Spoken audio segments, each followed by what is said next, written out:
such things as short field takeoffs, short field landings, formation flying, and takeoff and landing in formation to establish air discipline.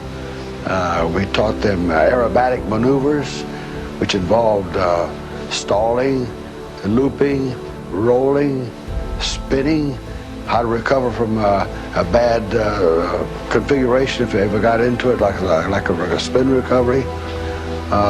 We also taught them in some cases like to recover from a spin, not to over-control for recovery from a spin, because that could probably result in a secondary spin, which would be even more violent than the first one. So you might say there were dangers involved and there was a certain risk, but that had to be done.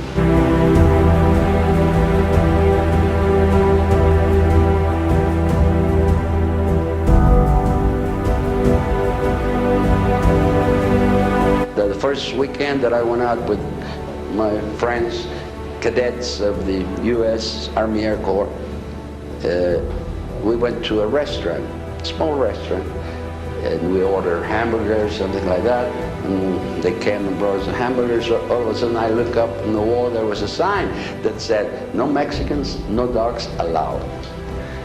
And that surprised me because living in Mexico, you don't know about discrimination and things like that, except probably the Mexican Americans that live there. But us, we were strangers to that.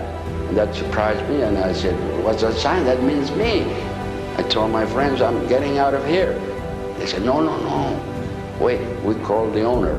They called the manager or the owner, I don't know what. And he also said the same thing. "No, this is not for you. Sit, please.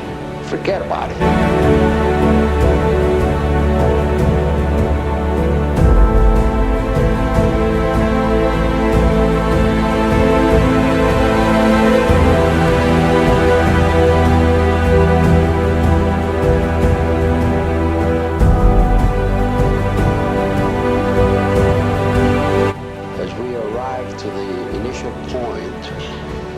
I started my dive with 5 seconds of time between the initial point and release point of the bombs over the target.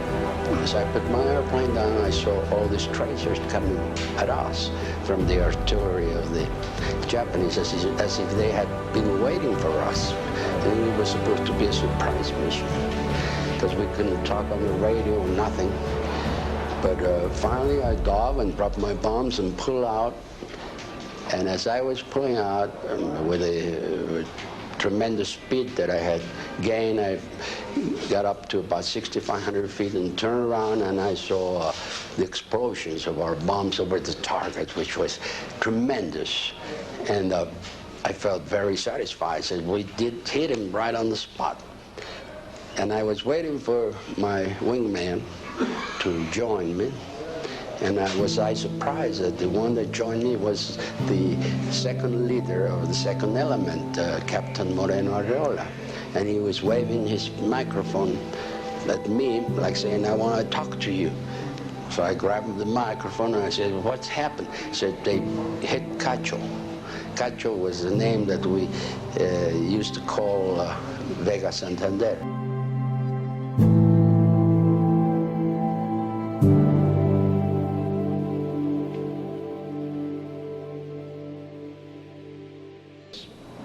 I met a guy that had been on the ground troops.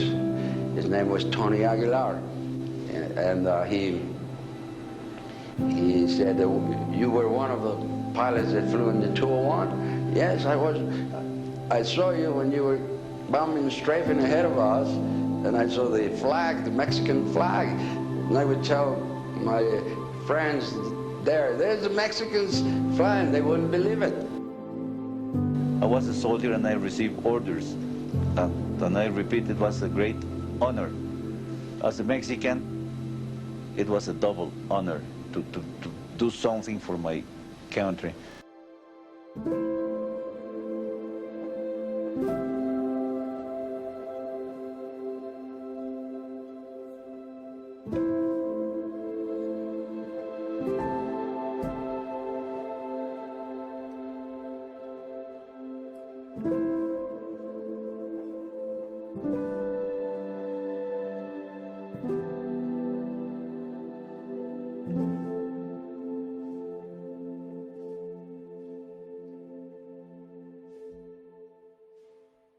you.